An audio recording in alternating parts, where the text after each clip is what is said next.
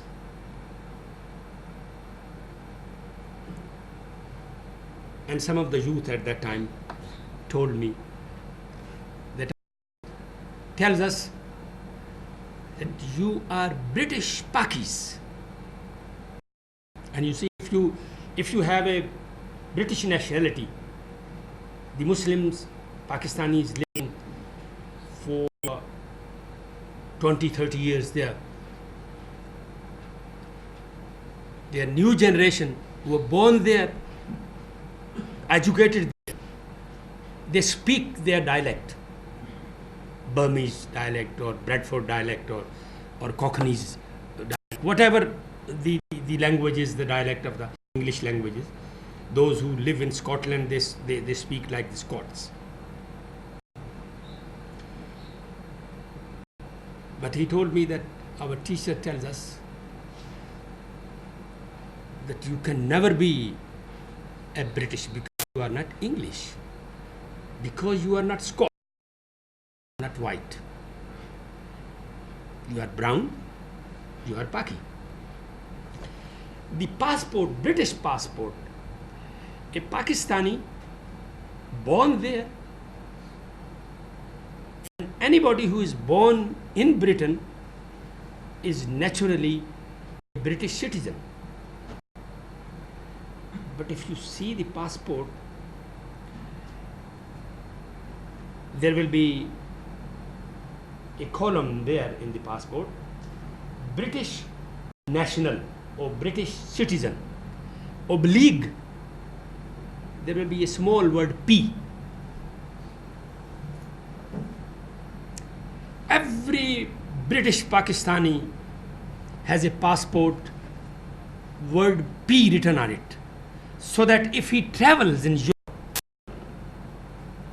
he is easily recognized that he is not a native Briton. He is a naturalized Briton.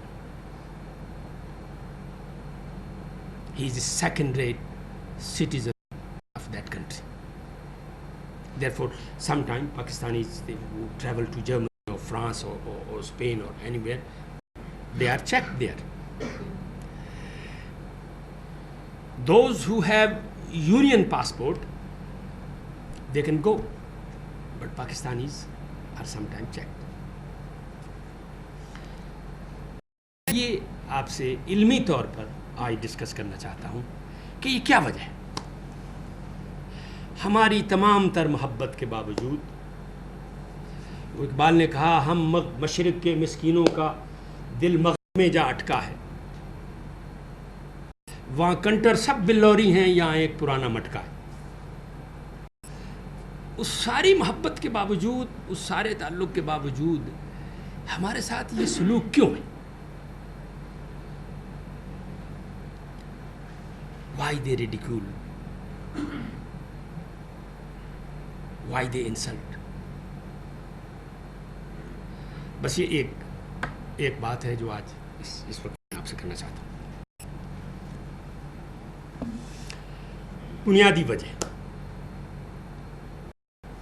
دیکھیں، مغرب نے اسلام پر بہت لکھا ہے، اور those of you who read English literature,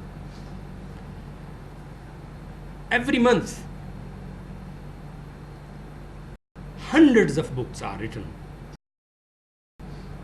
on Islam and its various aspects, be it the biography of the Prophet ﷺ or something about Quran or about the Islamic civilization or some Muslim countries, Pakistan, Nigeria, or Saudi Arabia, or any Muslim country. There are departments in the Western universities in which regional studies and Islamic studies are the full-fledged department where Muslim nations and Muslim faith is being discussed and studied.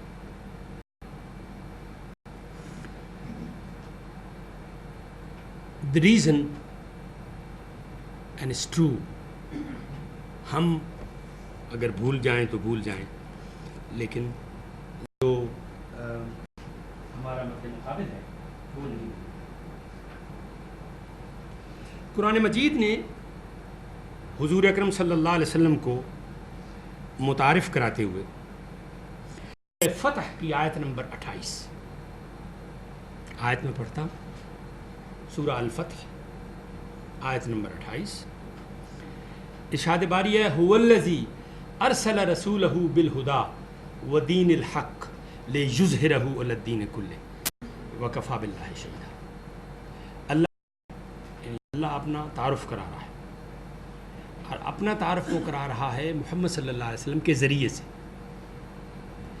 کہ میں کون ہوں؟ میں وہ ہوں جس نے محمد رسول اللہ صلی اللہ علیہ وسلم کو رسول بنا کر بھیجا ہے اور اسے دین حق دیا ہے.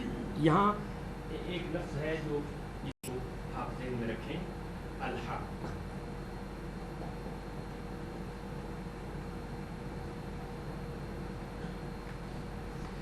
الحق کے معنی ہے دی ٹروتھ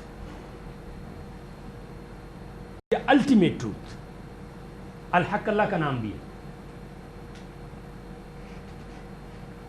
گویا قرآن مجید کا یہ دعویٰ ہے کہ خالق کائنات نے محمد رسول اللہ کو رسول بنایا ہے اور اس کو الحق وہ دین دیا ہے جو الٹیمیٹ ٹروتھ ہے، جو دی ٹروتھ ہے، جس میں کوئی شک نہیں ہے. تو ایک تو یہ آپ ذہن میں رکھیں. دوسری بات اس آیت میں یہ کہی، لِیُظْہِرَہُ، so that this religion should prevail over all other religions, over all other isms and systems. This is ad-deen al-haq,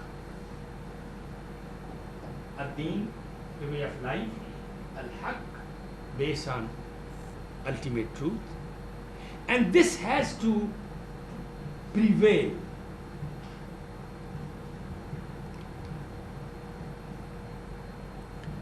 سو آپ نے دعویٰ کیا اس بات کا کہ آپ ایک ایسے دین کے ماننے والے ہیں جس دین کو غالب آنا ہے، اور یہ دین اپنے آغاز میں ابتدائی دنوں میں غالب آیا. آپ دیکھیں نا، مثلا جو پہلا انکاؤنٹر ویسٹ کا، اور بارے میں آپ مجھ سے زیادہ جانتے ہیں، مسلمانوں کے ہاں جس کو رومی سلطنت کہتے تھے،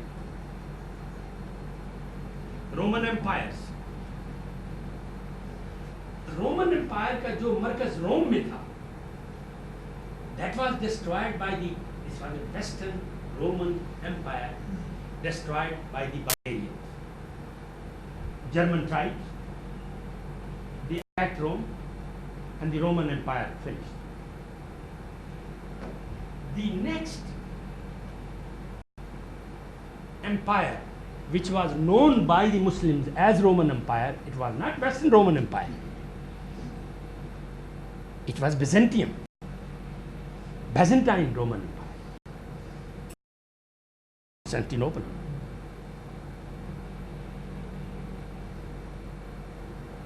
اس رومن امپائر کے، بیزنٹائن رومن امپائر کے جو مشرقی صوبے تھے، اس میں ایجپٹ تھا، اس میں نارتھ افریقہ تھا، اس میں پیلسٹائن اور لیبنان تھا، سیریا، میسوپوٹیمیا، عراق.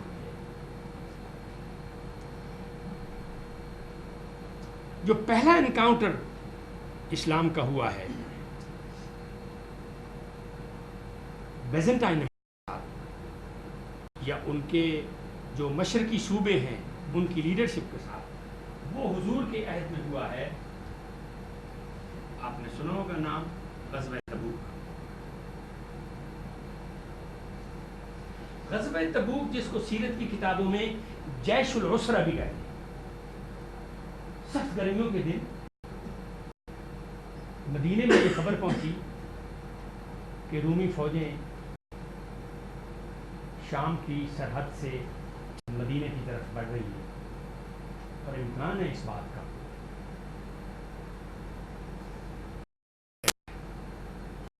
لہذا رسول اللہ صلی اللہ علیہ وسلم نے ایک بہت بیدار مغز اور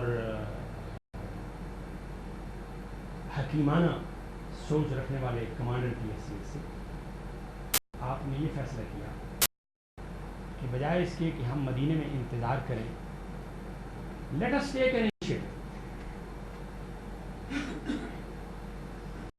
یہ آپ کی آخری ایکسپیڈیشن تھی اپنی زندگی کی، جس میں آپ نے لوگوں کو اکٹھا کیا، مسجد نبوی میں خطبہ دیا، لوگوں سے چندے کی اپیل کی.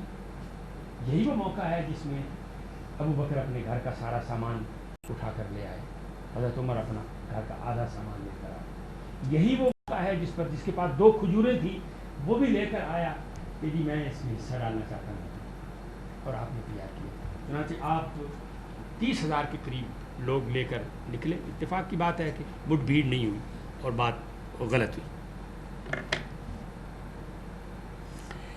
لیکن یہ اقدام رسول اللہ صلی اللہ علیہ وسلم کا تبوک کے موقع پر ایک بنیاد تھی مسلمانوں کے انیشیٹو کی کہ انہوں نے آگے بڑھنا ہے.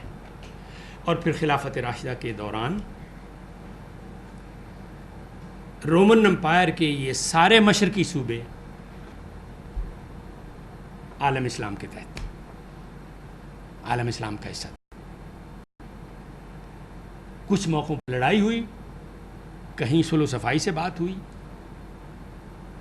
اور لوگوں نے خود اطاعت گزاری اختیار کی. صرف پولیٹیکل اور ملیٹریلی ہی نہیں، بلکہ لوگوں نے اسلام کے دامن میں آنے کے بعد اور مسلمان کمانڈرز کے رویے کے بعد یہ فیصلہ کیا کہ جو اتنے اچھے لوگ ہیں، آپ عسکری لوگ ہیں، آپ جانتے ہیں کہ فزیکل فورس بروٹل فورس ہوتی ہے، اور جب فزیکل فورس استعمال ہوتی ہے کسی جگہ پر تو پھر اس میں باؤنڈز نہیں ہوتی ہیں، اس میں ایکسیسز ہوتی ہیں، it's is common, it's natural. لیکن لوگوں نے دیکھا کہ ایک بستی میں مسلمان کمانڈرز نے لوگوں کو جو جزیہ لگایا تھا کہ ہم یہ ٹیکس تم سے لیں گے تمہاری حفاظت کا، وہ جزیہ واپس کر دیا. کہا کہ اب حالات اس طرح کے ہو گئے ہیں کہ ہمیں ریٹریٹ کرنا ہے، ہم دفاع نہیں کر سکتے ہیں تمہارا، لہذا یہ تم واپس کرو.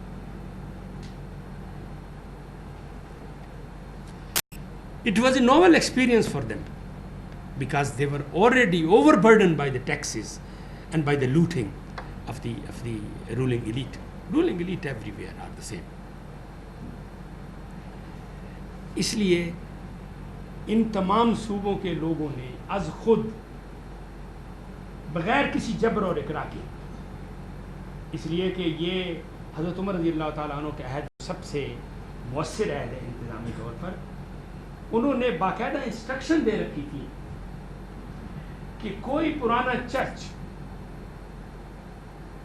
اس کو گرایا نہ جائے، اور اس کو مینٹین کرنے کے لیے اگر بیت المال سے پیسوں کی ضرورت ہے تو وہ ادا کی جائے.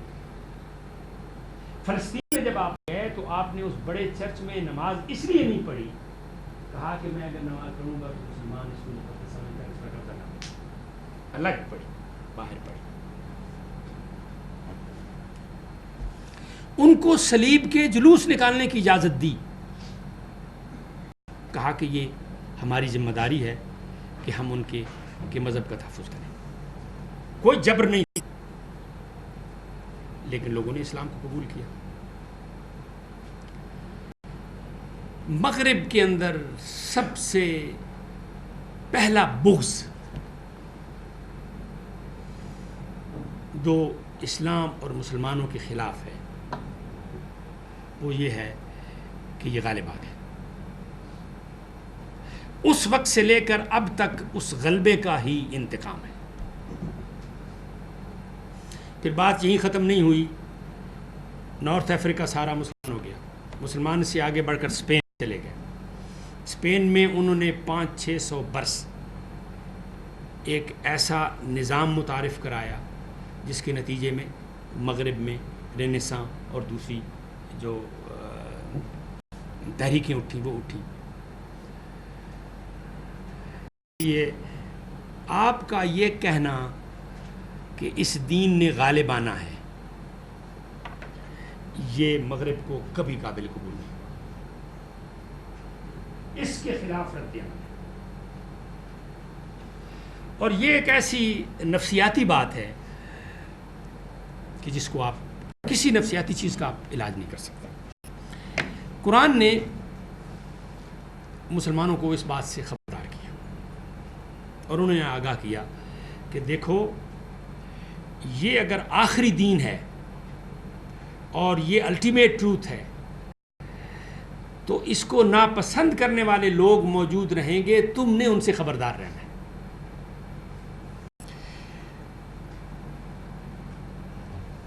سورہ بقرہ کی آیت نمبر 120 میں آپ سے کوٹ کرنا چاہتا ہوں. قرآن کہتا ہے وَلَن تَرْضَىٰ عَنْكَ الْيَهُودُ وَلَا النَّصَارَىٰ حَتَّىٰ تَتَّبِعَ مِلَّتَهُمْ. یہودی اور عیسائی تم سے کبھی خوش نہیں ہوں گے جب تک کہ تم ان کی ملت کو قبول نہیں کرو. ملت یہاں بمانے مذہب کے ہیں، بمانے دین کے ہیں، بمانے جو سویلائزیشن رویہ ہے اس کے. جب تک آپ مکمل طور پر وہ نہیں کر لیں گے اس وقت تک وہ آپ سے خوش نہیں ہوں گے. وہ ہر لمحہ ان کا ڈیمانڈ بڑھتا رہے گا. آپ ایک قدم لیں گے وہ کہیں گے نہیں ایک قدم آپ اور چلیں، ایک قدم آپ اور چلیں، تا کہ آپ مکمل طور پر ان کے دین کو نہیں اختیار کر لیتے اس وقت تک وہ آپ سے خوش نہیں ہوں. آپ کی جو الگ آئیڈینٹی ہے، آپ کا جو الگ تشخص ہے وہ قابل قبول نہیں ہے. آپ غلام در غلام ابن غلام ہو جائیں لیکن جب تک آپ اپنے آپ کو مسلمان کہلوائیں گے اس وقت تک وہ آپ سے راضی نہیں ہوگا.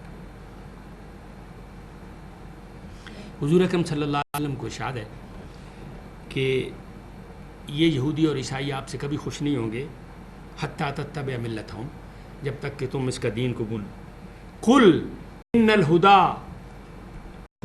ان ہدی اللہ هو الہدا، اے پیغمبر آپ کہہ دیں کہ رہنمائی اللہ کی ہے. اور وَلَئِنِ اتَّبَعْتَ أَهْوَاءَهُمْ بَعْدَ جَاءَكَ مِنَ الْعِلْمِ الَّذِي جَاءَكَ مِنَ الْعِلْمِ مَا لَكَ وَلَا نَصِيرٌ، اگر آپ ان کی پیروی کریں گے اس کے بعد کہ آپ کے پاس العلم آیا ہے. العلم سے مراد وحی الہی ہے. قرآن مجید میں جہاں کہیں العلم کا لفظ استعمال ہوا ہے اس سے مراد وحی الہی ہے، اس سے مراد قرآن ہے، اس سے مراد حضور اکرم صلی اللہ علیہ وسلم کی بات. کہا کہ اگر تم ان کی بات مان لو گے تو پھر خدا کے مقابلے میں تمہارا کوئی مددگار نہیں. سورہ مائدہ کی آیت نمبر 51، یا ایھا الذین آمنوا لا تتخذوا الیہود والنصارى اولیاء بعضهم اولیاء بعض، اے ایمان والو یہودیوں کو اور عیسائیوں کو اپنا سرپرست نہ سمجھنا، سرپرست کبھی نہ بنانا، کبھی انہیں اپنا پروٹیکٹر نہ بنانا. اولیاء کا لفظ ولی کے معنی سرپرست بھی ہیں، ولی کے معنی دوست بھی ہیں، ولی کے معنی رہنما بھی ہیں، ولی کے معنی پروٹیکٹر کے بھی ہیں. وَمَن يَتَوَلَّهُم مِّنكُم، جو ان کو اپنا سرپرست بنائے گا فَإِنَّهُ مِنْهُمْ، وہ انہی میں سے ہوگا. اور اللہ ظالموں کی کو ہدایت نہیں دیتا.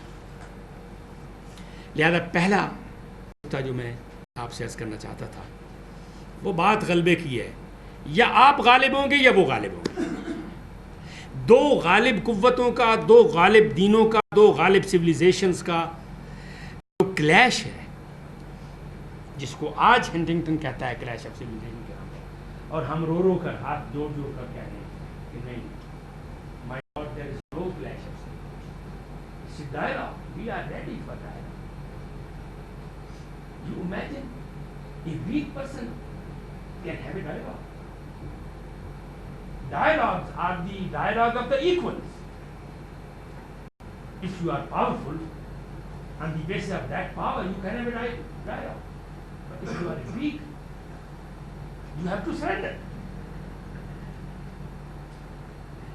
Dialogue ہمیشہ powerful who.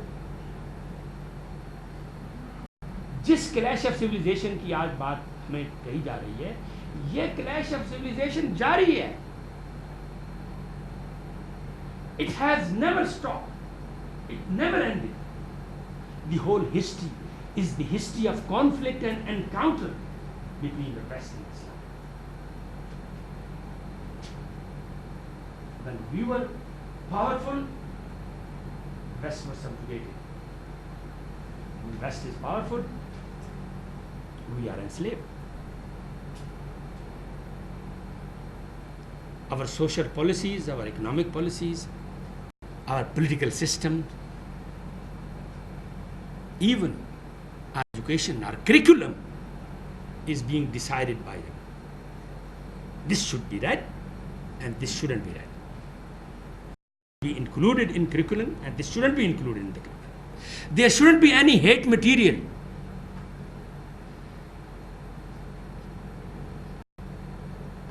They are telling us that there shouldn't be any hate material. And if you read the books which are being taught there at their university level, where the other civilizations are being taught, where the other culture, other religions are being taught, you can imagine what has been written there.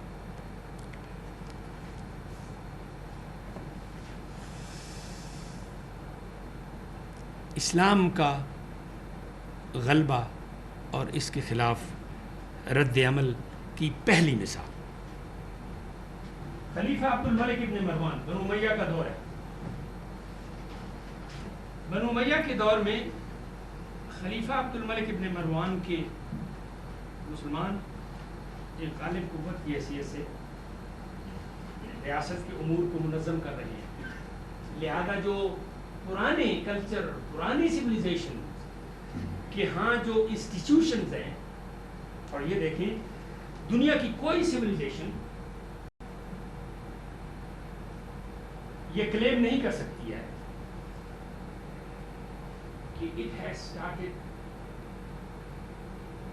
From the initial step. Every bases its structure over another civilization. Romans learn from Greek. Muslims learn from Romans and Iranians.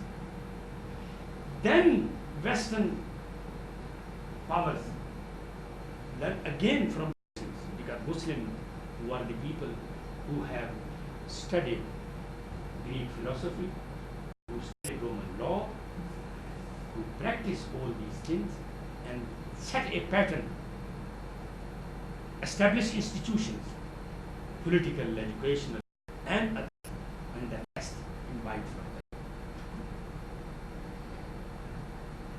Abdul Malik ibn Marwan, in the court of Abdul Malik ibn Marwan, there was a civil servant called John of Damascus.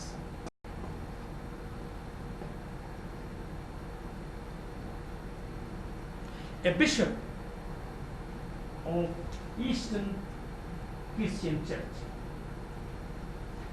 Part of the court, there used to be discussions Islam and Christianity, and he was the person who was defending Christianity against the onslaught of Islam.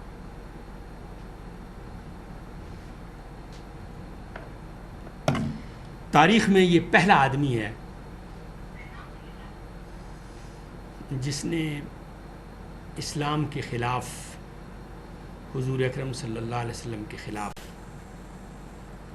مسلمان خلیفہ، مسلمان roller میں بیٹھ کر بات کی.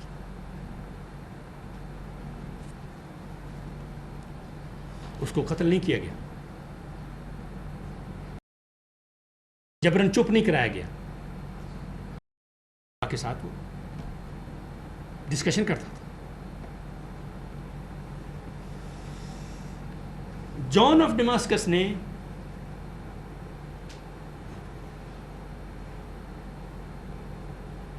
عیسائیت کے دفاع میں اسلام پر جو اٹیک کیے ان میں سے دو باتیں خاص طور پر. پہلی بات یہ کہ مسلمان بت پرست تھا.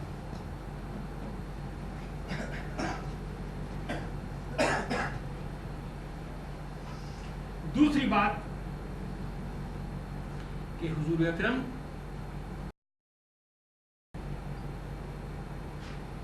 ایک اپرچونسٹ لیڈر ہے.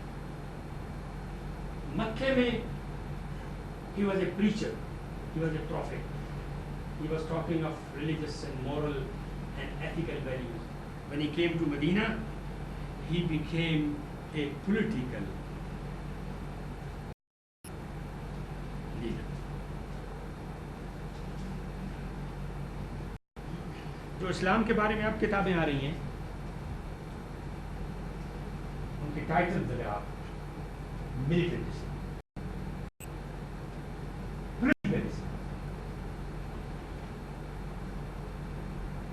اسلام کی دو قسمیں. اگر آپ نماز پڑھتے ہیں آپ مسجد میں بیٹھتے ہیں. ایک لطیفہ ہے مولانا ابن کلام آزاد کے بارے میں. بستی نظام الدین میں تبلیغی جماعت کا ایک بہت بڑا اجتماع ہے. آپ جانتے ہیں کہ تبلیغ والوں کے اجتماع ہوتے ہیں تو بڑے اجتماع ہوتے ہیں. جواہر لال نے مولانا ابن کلام سے شکایت کی یہ ایک ہندوستان پہلے تقسیم ہو گیا ہے، مسلمانوں نے الگ حصہ بنا لیا ہے، اب یہ دوبارہ یہاں اجتماع کر رہے ہیں.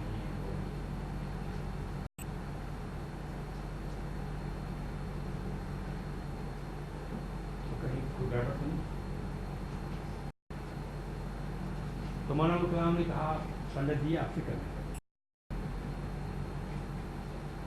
یہ وہ لوگ ہیں جو یا زمین سے نیچے کی بات کرتے ہیں یا آسمان سے اوپر کی بات کرتے ہیں، یا یہ بات کرتے ہیں کہ موت کے بعد کیا ہوگا، اور یا یہ بات کرتے ہیں کہ آخرت میں، اس لیے گانے کی مذہب کا تعلق اگر قبر کے ساتھ ہے اور آخرت کے ساتھ اور دنیا کی زندگی کے ساتھ نہیں ہے تو مذہب کہیں بھی ہو سکتا ہے، کوئی پرابلم نہیں۔ مذہب اسی وقت پرابلم ہوتا ہے جب وہ مداخلت کرتا ہے کہ وہ کہتا ہے ہونا چاہیے، جب وہ کہتا ہے کہ آپ کے لیے یہ چیز حلال ہے اور یہ چیز حرام ہے، جب یہ کہتا ہے کہ یہ کام جو تم کر رہے ہو یہ درست نہیں ہے، سود کھانا جائز نہیں ہے، بے حیائی اور فحاشی پر جب ان باتوں میں مذہب مداخلت کرتا ہے تو یہ پولیٹیکل ڈائمنشن ہے اس کی۔ دمسکس نے کہا کہ رسول اللہ صلی اللہ علیہ وسلم مدینہ طیبہ میں آ کر پولیٹیکل ہو گئے۔ میرے سپروائزر اور استاد پروفیسر منگوم ریوارڈ کی کتاب، اس کا ٹائٹل ہے محمد دی پروفٹ اینڈ اسٹیٹسمین۔ کبھی آپ کو موقع ملے تو اس کتاب کو ضرور پڑھیں، Muhammad the prophet and statesman, professor منگوم ریوارڈ۔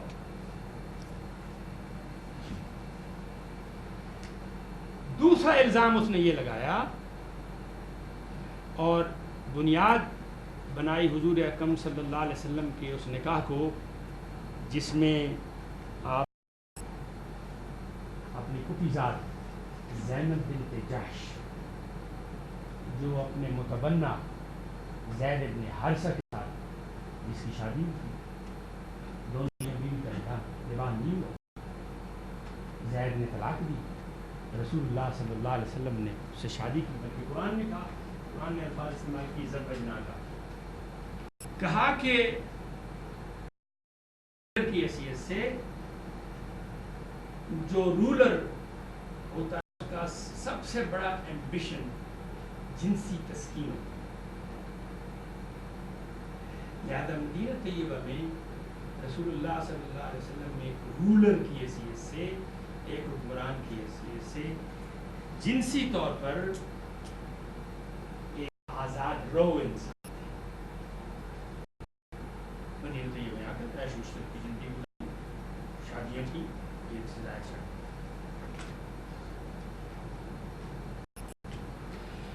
جان آف ڈمسکس کی کہی ہوئی یہ بات اس کے شاگردوں نے اس کو مرتب کیا، اس کے لیٹن میں ترجمے ہوئے اور پورے مغرب میں اس کو پھیلایا۔ اسلام بت پرست مذہب ہے اور کعبہ مسلمانوں کا بت ہے۔ ہم کعبے کی طرف رک کر کے نماز پڑھتے ہیں۔ اکبر آبادی گئے، وہاں گئے، خالی کعبہ کو دیکھا تو کہا مکان تو اچھا ہے، مکین تو کوئی نہیں، خالی گھر ہے، ایک پتھر ہے حجر اسود جس کو لوگ بوسہ دیتے ہیں، اور حضرت عمر نے کہا تھا کہ میں جانتا ہوں کہ پتھر ہے، ختم کر دیا، میں جانتا ہوں کہ پتھر ہے، تیرے ہاتھ میں نفع نقصان نہیں ہے، لیکن میں تجھے اس لیے ٹچ کر رہا ہوں، اس لیے بوسہ دے رہا ہوں کہ محمد رسول اللہ۔ کوئی مسلمان حجر اسود کو حاجت روا و کارساز نہیں سمجھتا ہے، کوئی شخص کعبۃ اللہ کو، کعبۃ اللہ سمت ہے، ہم سب رخ کر کے نماز پڑھتے ہیں، لیکن کعبے کی حیثیت بت کی تو نہیں۔ یہ پوری کہانی لیٹن میں ترجمہ ہو کے گئی اور مسلمانوں کے بارے میں جو امیج بنا کہ مسلمان بت پرست لوگ ہیں اور محمد صلی اللہ علیہ وسلم نعوذ باللہ جنسی طور پر ایک آزاد رو انسان اور ایک عیاش انسان تھا۔ یہ کہانی مغرب کی پوری علمی روایت میں موجود ہے۔ دوسرا آدمی عہد بنو عباس میں ابو اسحاق الکندی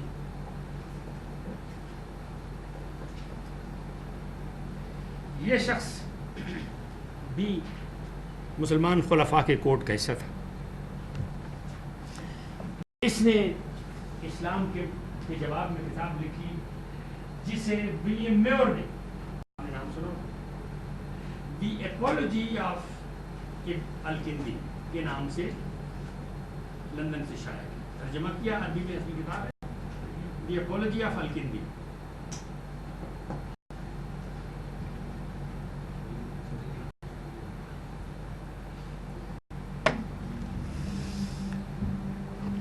اگر ان ساری چیزوں پر آپ غور کریں تو 3 باتیں مغرب میں اسلام کے خلاف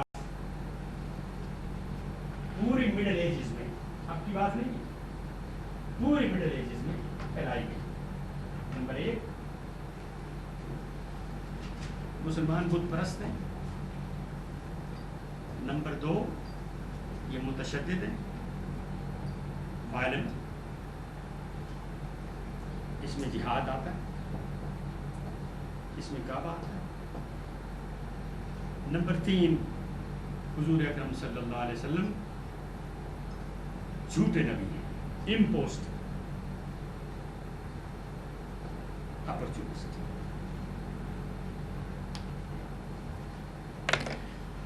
یہ 3 باتیں مڈل ایجز کا پورا کرسٹینڈم, یعنی کوئی 7ویں صدی سے لے کر 15ویں صدی تک کا جو دور ہے, اس دور میں یہ ساری چیزیں پھیلائی جاتی رہیں. پادری ہر چرچ میں اس پر تقریر کرتا, اور پھر اسی دوران ایک اور سلسلہ شروع ہوا مغرب کی طرف سے, اور وہ مسلمانوں سے انتقام لینے کا تھا, جو صلیبی جنگوں کے نام سے. صلیبی جنگوں کے دوران جو عیسائی پادری تھے وہ مسلسل پورے یورپ میں پھر کر مسلمانوں کے خلاف لوگوں کو تیار کرنے کے لیے, یہ تقریباً ساری باتیں. آج مثلا جب کہتے ہیں, اب آپ نے دیکھا کوئی وقت تھا جب مغرب, میں نے خود اپنے کانوں سے, گناہگار کانوں سے سنا, دی مجاہدین, an American reporter is reporting, the Mujahideen are defeating the Russians. The Russians are retreating because of the Mujahideen. یہ مجاہدین اب بدل کے جہادی ہو گئے.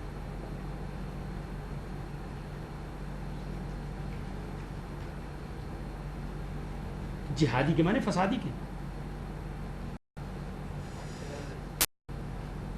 جس کونوٹیشن میں اب یہ ٹرم جہادی کی استعمال ہوتی ہے, it's not positive, it's negative. It means a person is a violent, a person is disruptive, he is against the social order, against the social norm.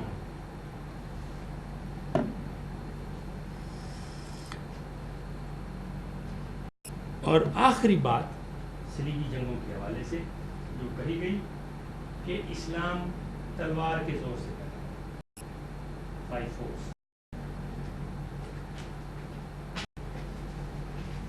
آپ میں سے کسی نے سید مودودی کی کتاب الجہاد فی الاسلام پڑھی؟ جہاد پر اس سے اچھی کوئی کتاب کسی زبان میں نہیں لکھی گئی. اور آپ کو پتہ ہے کہ یہ رد عمل تھا مولانا محمد علی جوہر کی یہ ایک تقریر کا. ہوا یہ کہ دہلی میں ایک آدمی نے حضور اکرم صلی اللہ علیہ وسلم کی توہین کی. ایک مسلمان پٹھان نے جو وہاں رہتا تھا, اس نے اس کو قتل کر دیا. گاندھی نے کہا کہ مسلمانوں کے خون میں وائلنس ہے, تشدد ہے, یہ ایک خونی مذہب ہے. مولانا محمد علی جوہر نے دلی کی جامع مسجد میں تقریر کی اور کہا کہ کوئی ہے جو یہ بتائے کہ جہاد کی کیا حیثیت ہے، جہاد کا کیا تصور ہے، جہاد کا اصل اس کی روح کیا ہے، اور جہاد میں اور تشدد میں کیا فرق ہے. تو مولانا نے اس پر مضامین کا ایک سلسلہ شروع کیا جو بعد میں کتاب کی صورت میں. اب آپ اگر صلیبی جنگوں پہ نظر رکھیں تو صلیبی جنگیں شروع ہوتی ہیں 1099 سے. 1099 سے لے کر 1464 تک، یہ تقریباً 350-400 سال کا عرصہ ہے جس میں مغرب سے لوگ آ رہے ہیں جیروسلم پر قبضہ کرنے کے لیے. اور اس دوران کچھ انہوں نے کیا، خود ان کے اپنے جو لکھنے والے لوگ ہیں وہ بتاتے ہیں کہ مسلمانوں نے جب پہلی صلیبی جنگ میں مسلمانوں کو شکست ہوئی اور مغربی قوموں کو غلبہ حاصل ہوا، جیروسلم کی گلیوں میں گھوڑوں کے گھٹنوں تک خون تھا.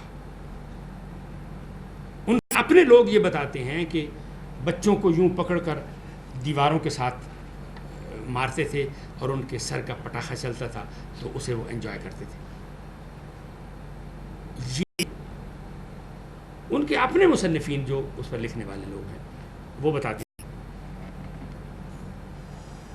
لہذا یورپ کا ایک نفسیاتی جو سیٹ اپ ہے وہ انتقام کا اور نفرت کا ہے.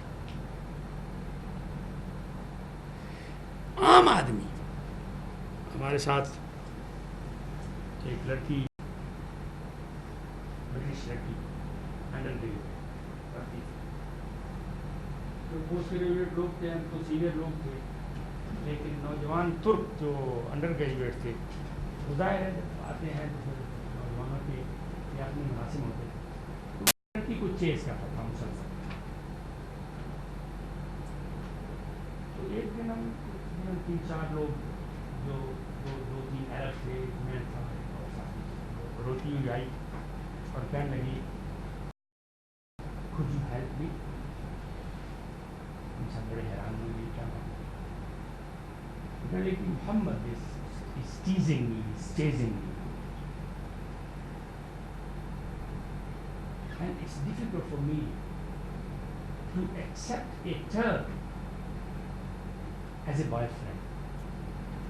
Because when I was young, my mother told me, beware of the Turks, they are barbarians.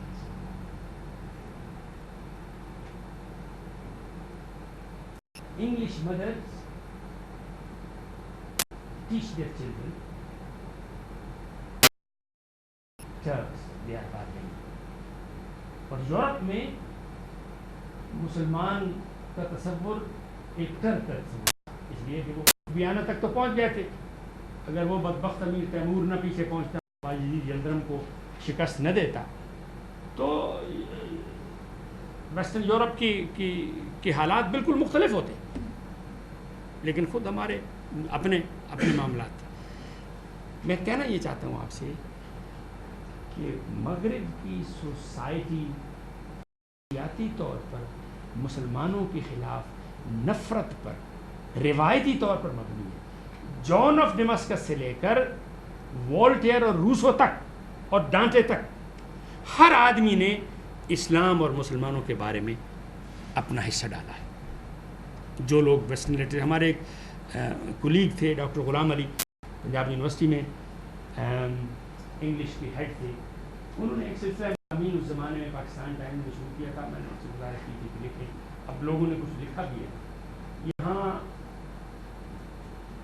IRI نے شائع کی ہے، میں آپ کو مشورہ دوں گا، بروئی صاحب بیٹھے ہیں، اگر ان کے اختیار میں ہوگا تو یہ آپ کو ہیلپ کریے. اسلام اینڈ دا ویسٹ، یہاں ایک کانفرنس ہوئی تھی، اس کانفرنس کے اس سیمینار کے پیپرز ہیں. بہت اچھی کتاب ہے، ویسٹ کو سمجھنے میں، مسلمانوں کے اس کے ریلیشن میں، ڈائلاگ، انکاؤنٹر اور تصادم اور کلیش، ان سب چیزوں کو سمجھنے کے لیے بہت بہت اچھی کتاب ہے. ڈاکٹر غلام علی چودھری نے تھا the crusade complex in English literature. مثلا بائرن کی نظریں جو یونان پر جب ترکوں کا قبضہ ہوا تو جو اس کے رد عمل میں اس نے لکھی ہیں جن لوگوں نے بائرن کو پڑھا ہے وہ اندازہ کر سکتے ہیں کہ وہ کیا زبان استعمال کرتا ہے. اس لیے مغرب کا پورا جو سیٹ اپ ہے اس سیٹ اپ میں اسلام کے خلاف نفرت. حالات بدلتے ہیں اور میں اس پر چاہوں گا. حالات بدلتے ہیں, مسلمان معاشرے اسٹیگنٹ ہوتے ہیں. اور مجھے کہنے کی اجازت دیجیے, آپ سے یہ بات ہے آپ سے شیئر کرنا چاہتا ہوں. کسی کے خلاف نفرت کی بات نہیں ہے, تو سیدھی آبجیکٹیولی تاریخ کے بارے میں کی حیثیت سے میں جب کبھی اپنی تاریخ کا مطالعہ کرتا ہوں, اپنے زوال کا, اپنی شکست خوردگی کا جب جائزہ لیتا ہوں, کیا ہو گیا ہمارے ساتھ. وہ جو اقبال کہتا ہے کہ سریا سے زمین پر آسمان ہم کو لے مارے, کیا تو آپ دور ادھر نہ جائیں. اگر آپ مسلم ہندوستان کا مطالعہ کریں,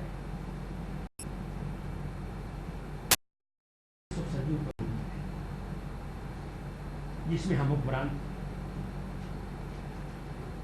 آپ حکمرانوں کو, مختلف حکمرانوں کو کے حالات پڑھیں. مسلم انڈیا پر جو تاریخ, کوئی کتاب بھی آپ فرشتہ کو آپ پڑھ لیں, منتخب تاریخ بدایونی کی ہے, اس کا ترجمہ ہو چکا ہے, اس کو پڑھ لیں. ڈاکٹر اشفاق حسین قریشی نے سلطان آف دہلی پر کتاب لکھی ہے, اس کو آپ دیکھ لیں. مختلف لوگوں نے کتابیں لکھی ہیں, ان کو دیکھ لیں. میں اس نتیجے پر پہنچا ہوں مطالعے کے کہ مسلمان معاشروں کے زوال میں سب سے زیادہ دخل, سب سے زیادہ رول اس کی رولنگ ایلیٹ کا. اس لیے they are the custodian, they are the protector of the society, they are the leaders of the society. اگر رولنگ ایلیٹ کسی سوسائٹی کا کرپٹ ہوتا ہے, بد اخلاق ہوتا ہے, شکست خوردہ ہوتا ہے, تو اس سوسائٹی کو وہ چیز شکست دیتا ہے. ایک مثال آپ کو دیتا ہوں. خاندان غلامہ مسلم ہندوستان کا بڑا خاندان, اور کچھ بادشاہ تو ایسے گزرے ہیں کہ جو باقی بے نظیر ہیں. ان میں سے ایک بادشاہ کا نام بلبل ہے. آپ نے بلبل کا نام سنا ہے؟ وہ اتنا باجبروت بادشاہ تھا, اس کے سوانح نگاروں نے, کہ اس کے جو گھر کے غلام تھے, جو نوکر تھے اس کے اپنے, انہوں نے بھی اسے شاہی لباس میں دیکھا. کسی اپنے امیر, کسی مصاحب اور کسی گھر کے قریبی آدمی کو بھی اس کے سامنے ضرورت نہیں ہوتی تھی, اتنا باجبروت بادشاہ. لیکن اس کا پوتا کیقبا,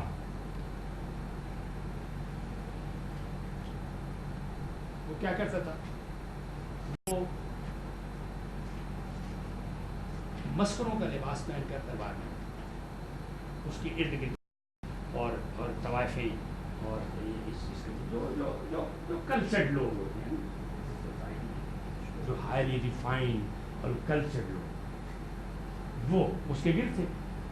چنانچہ ہوتا یہ تھا کہ وہ بیٹھ کر وہ اشارہ کرتا تھا اپنی کسی طوائف, اس امیر کی تھوڑی بہت یہ ذرا اپنے آپ کو بہت سمجھ.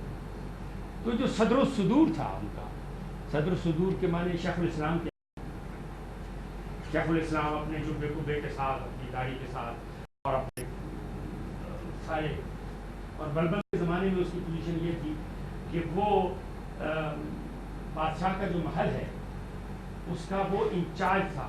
اس کے حکم کے بغیر, اس کی اجازت کے بغیر دروازہ نہیں کھلتا. صدر الصدور سامنے بیٹھا ہے اور کہہ کے بعد اشارہ کرتا ہے اور وہ طوائف اس صدر الصدور کے منہ پر تھوک دیا جا رہا ہے اور پھر سارا دربار جو ہے وہ کھلکھلا کر ہنستا ہے. بیچارہ صدر الصدور پریشانی میں آ رہا ہے میرے ساتھ کیا ہو گیا. اٹھ کر چلتا ہے تو وہ جو دوسرا مسخرہ اس کے پاس بیٹھا ہوا تھا اس کو کہا کہ اس کو یہ جا رہا ہے پیچھے ذرا نیزے کی ایک کنی لگا دو اس کو. اور الٹیمیٹلی اس کے ساتھ ہوا یہ کہ اس کے اپنے غلام نے، جس غلام کے بارے میں فرشتہ یہ لکھتا ہے کہ وہ ہندو تھا، مسلمان بنا ہوا تھا اور اس نے بادشاہ کا اعتماد حاصل کیا تھا اور بادشاہ اسے استعمال کیا. ہمارے قوم میں کہتے ہیں اسی آدمی نے اس کو پکڑ کر قتل کیا. آپ اگر عالمگیر سے لے کر بہادر شاہ ظفر تک جو بادشاہ ہوئے ہیں ان کا اگر آپ جائزہ لیں تو خدا شاید ایسا لگتا ہے کہ یہ بادشاہت کا انسٹیٹیوشن نہیں تھا، یہ قتل گاہ تھی. کسی کی آنکھیں اندھی کی جا رہی ہیں، سلائی پھیری جا رہی ہے، گرم سلائی اس کی آنکھوں میں. کسی کو قتل کیا جا رہا ہے، کسی کو گھر سے اپنے بیڈ روم سے نکال کے اس کو سولی پر لٹکایا جا رہا ہے. یعنی 10 کے 15 لوگ جو ہیں یکے بعد قتل ہی ہوئے. تو جب آپ کا جو اقتدار کا انسٹیٹیوشن ہے، ریاست کا انسٹیٹیوشن معاشرے کی حفاظت کا ذمہ دار ہوتا ہے، بڑی آسانی سے ہم جواب کے کہتے ہیں کہ جی ہم مذہبی طور پر منجمد ہو گئے، ہمارے یہاں اجتہاد ختم ہو گیا اس لیے ہم زوال پذیر ہوئے. اجتہاد اس وقت ختم ہوتا ہے، مذہبی طور پر اس وقت سوسائٹی منجمد ہوتی ہے جب ریاست اپنا فریضہ نہیں ادا کرتی. ریاست کا کام صرف ایکسٹرنل ڈیفنس نہیں ہوتا ہے، انٹرنل کنسولیڈیشن بھی. اس کے جو انٹرنل انسٹیٹیوشنز ہیں وہ معاشرے کو مستحکم رکھنے کا ذریعہ بنتی ہے.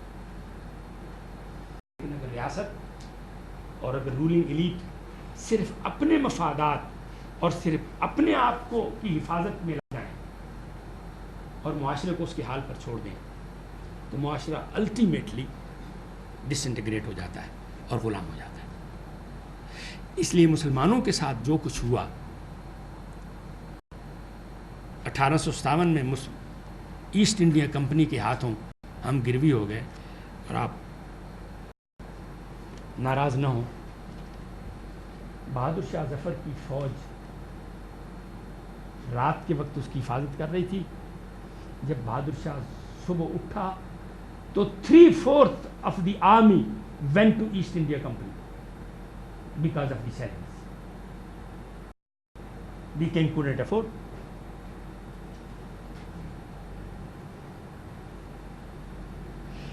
جب ریاست تحفظ کا فریضہ چھوڑ دیتی ہے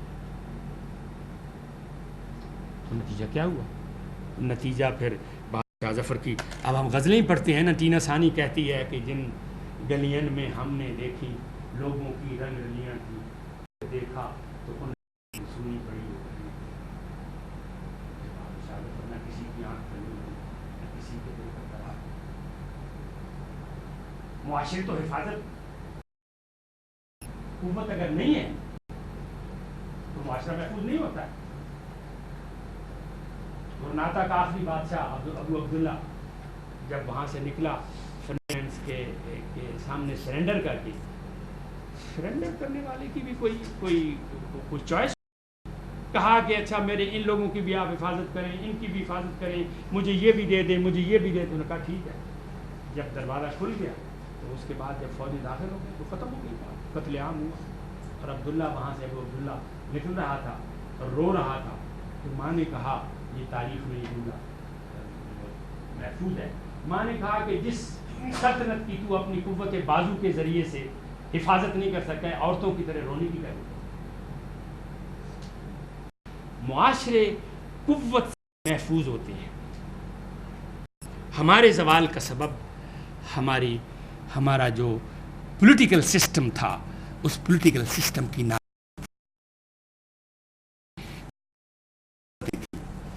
وہ کمزور ہو گئی تھی. جب آپ کرنے لگتے ہیں، جب آپ سرنڈر کرنے لگتے ہیں، تو سرنڈر کی کوئی حد نہیں ہے. ہماری تاریخ میں کبھی سرنڈر نہیں. یہ جو جہاد کے خلاف ہنگامہ ہے، یہ جہاد کے خلاف ہنگامہ اس لیے ہے کہ جہاد میں صرف دو ہی چیزیں ہیں، یا فتح ہے یا شہادت ہے، تیسرا کوئی رستہ ہی نہیں ہے.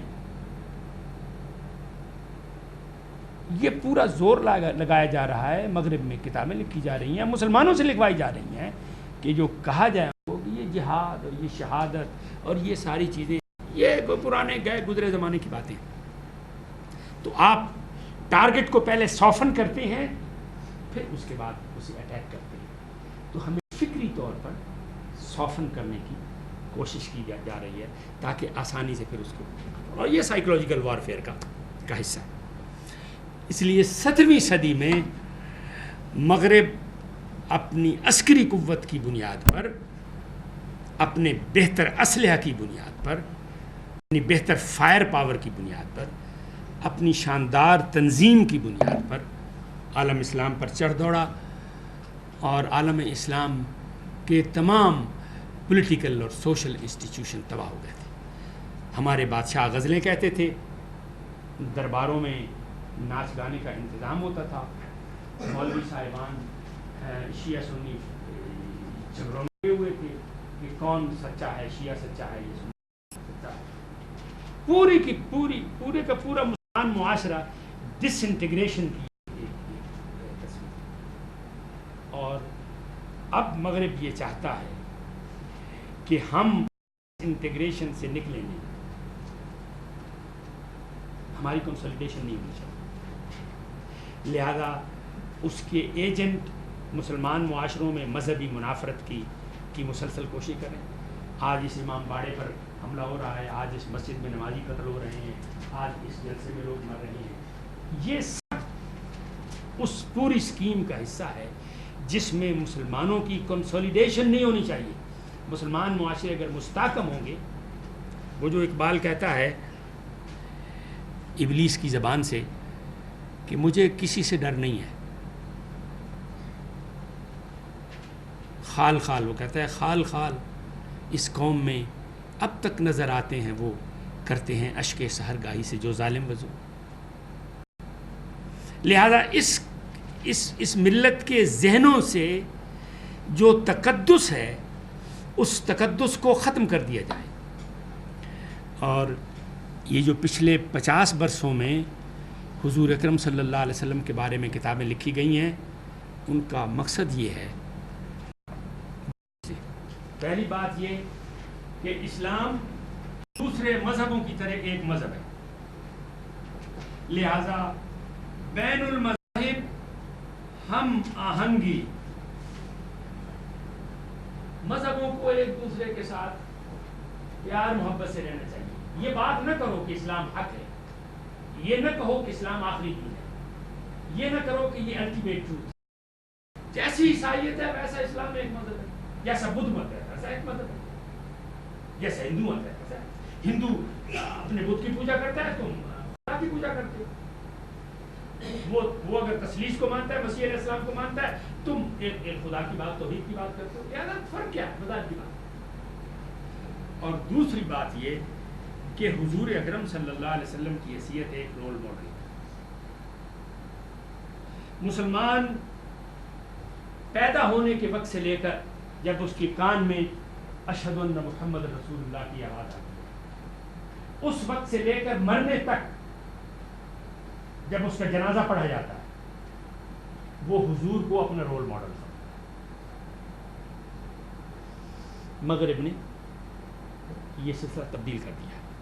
رول ماڈل چینج ہو گیا. اب رول ماڈل یا کھلاڑی ہے، اب رول ماڈل یا ایکٹر ہے اور ایکٹریس ہے. اب رول ماڈل جو ہے وہ کلچر کی بنیاد پر طے ہو رہا ہے. لہذا مغرب کا جو رویہ ہے جان آف ڈیماسکس سے لے کر اس وقت کے اس پادری تک جو یہ کہتا ہے کہ کعبہ پر ایک بم گرا دو، اس کو ختم کر دو تاکہ مسلمانوں کا یہ مسئلہ جو ہے وہ ختم ہو جائے، جان آف ڈیماسکس سے لے کر اس پادری تک مغرب کا اصل مسئلہ یہ ہے کہ وہ اسلام کو ایک غالب دین کی حیثیت سے اپنے سامنے ابھرتا ہوا دیکھتا ہے۔ وہ محمد رسول اللہ صلی اللہ علیہ وسلم کی شخصیت کو ایک ماڈل کے طور پر مغرب میں مسیح علیہ السلام کے بارے میں لکھا گیا کہ وہ ہومو سیکسول تھا۔ آپ میں سے اگر کسی نے سنا ہے، یہ دیکھیے ایک فلم انہوں نے بنائی ہے، the last temptation of Christ, جس میں مسیح علیہ السلام میری دی میگدلین، ایک عورت ہے جو ان کی روایت کے مطابق مسیح علیہ السلام جب مردوں سے دوبارہ زندہ اٹھ کر اوپر جا رہے تھے تو یہ دیکھ رہی تھی، یہ ملنے کے لیے گئی تھی۔ تو وہ فلم اس پر ہے کہ وہ عورت تو مسیح علیہ السلام کو ایک خدا کی حیثیت سے دیکھ رہی ہے، لیکن مسیح علیہ السلام اس عورت کو عورت کی حیثیت سے He was inclined towards her۔ پوری کی پوری فلم اس ایک تصور پر تھی۔ تو ان کے ہاں تو یہ ساری چیزیں سیکولر ٹریڈیشن کے اعتبار سے اس کی کوئی حیثیت ہی باقی نہیں ہے۔ وہ کہتے ہیں مسلمانوں کی مات ماری ہوئی ہے، یہ اب بھی محمد صلی اللہ علیہ وسلم کے لیے جان دینے کے لیے تیار ہیں، مرنے کے لیے تیار ہیں، یہ اب بھی کہتے ہیں کہ وہ ہماری زندگی کا سب کچھ ہے اور اس کو چھوڑنے کے لیے تیار نہیں، لہذا اس کو کسی طرح ختم کیا جائے۔ حضرات، میں نے آپ کا کافی وقت لیا، لیکن میں آپ کو یہ بات عرض کرنا چاہتا تھا کہ ویسٹ کا مسئلہ نفسیاتی ہے، آپ اسے تبدیل نہیں کر سکتے۔ آپ مسلمان رہتے ہوئے ویسٹ کے ماتحت اس کے غلام کی حیثیت سے تو رہ سکتے ہیں، لیکن ایک عزت دار اور اپنی آئیڈینٹی کے ساتھ ایک قوم کی حیثیت سے مغرب آپ کو برداشت نہیں کرے۔ یہ آپ کا یہ چوائس ہے کہ آپ کس طرح رہنا چاہتے ہیں، غلام کی حیثیت سے رہنا چاہتے ہیں یا عزت و آبرو کے ساتھ رہنا چاہتے ہیں، اور یہ تھوڑے تھوڑے وقفے کے بعد وہ ٹیسٹ کرتا رہتا ہے۔ یہ خاکے اس ٹیسٹ کے پروگرام کا حصہ تھا کہ مسلمان ابھی ان کے ہے کہ نہیں۔ لیکن دلچسپ بات یہ ہے، اگر آپ اپنے اخبارات کا جائزہ لیا ہو تو اس کارٹونوں کے واقعے پر پورے کے پورے عالم اسلام کی جو رولنگ لیگ ہے وہ ایک طرف ہے اور جو عوام ہے ایک ڈیوائڈ ہے جو مسلمان معاشرے میں۔ جو رولنگ لیگ ہے وہ روادار ہے، وہ نرم رو ہے، وہ سافٹ امیج کو پیش کرتی ہے۔ ہمیں ایک گفتگو میں کسی جگہ پر موقع ملا تو میں نے کہا دنیا میں سب سے زیادہ سافٹ امیج اگر کسی کا ہے تو وہ بھیڑ کا ہے۔ وہ بیچاری ہر وقت سلاٹر ہونے کی مسکین، جب چاہو پکڑ لو کان سے، جب چاہو چھری پھیر۔ Soft, the softest image is the image of shape. لیکن وہ مصیبت یہ ہے کہ اقبال ہمارے گلوں میں پھنسا ہوا۔ وہ سلطان ٹیپو کے حوالے سے کہتا ہے یکدم شعری بے از صد سال معیش۔ وہ کہتا ہے کہ شعر کی ایک دن کی زندگی بھیڑ کی 100 سال کی زندگی سے بہتر ہے۔ بھیڑ جب تک اپنے آپ کو بچائے رکھے گی، بچائے رکھے گی، بچائے رکھے گی، آخر ایک دن اس پر چھری پھرنی ہے۔ تو اس لیے جو اصل چیز ہے وہ قوت ہے اور وہ غلبے کا شعور ہے کہ اگر ہم حق پر ہیں تو اس دین کو غالب آنا ہے اور اس غلبے کے لیے ہم نے کام کرنا ہے۔ لیکن اگر مغلوب رہنا ہے اور غلامی کے لیے تیار ہے تو ماشاءاللہ زبردست بات۔ بس میں اسی پر ختم کرتا ہوں کہ جان آف ڈیماسکس سے لے کر دور حاضر کے لکھنے والوں تک سب اسلام کو خطرہ، اسلام کو چیلنج سمجھتے ہیں اور یہ چیلنج آپ کہیں کہ ہم نہیں ہیں تب بھی چیلنج ہے. آپ سے زیادہ وہ سمجھتے ہیں, آپ سے زیادہ وہ جانتے ہیں.